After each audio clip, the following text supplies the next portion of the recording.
Ah, e poi dimmi qualcos'altro. E chi c'è? Chi ci posso sapere? No, volevo chiederti una cosa. Ma non lo sapevo. C'è De Rienzo, mi dici qualche altro nome? Chi c'è? Non li sai? Solo? Vabbè. E poi Almodovar. Posso fare una domanda? Sì. Allora, sei stato a Cannes anni fa con il Caimano, adesso doppi con un film sulla Chiesa. Dico, che penseranno i francesi di questo paese, dell'Italia? Che sta succedendo? No, io ci sono stato tante volte in realtà, perfino con Ecce-Bombo il concorso,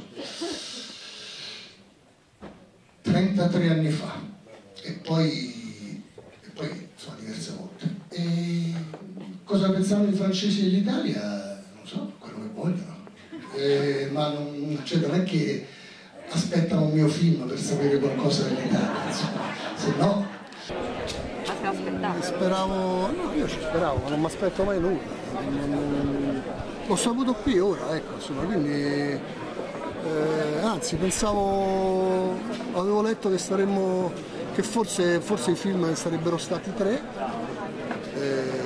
quindi... Ma c'è il terzo? Non lo so, dice di no, ma no, scusate, però io sono un po' cotto, scusate.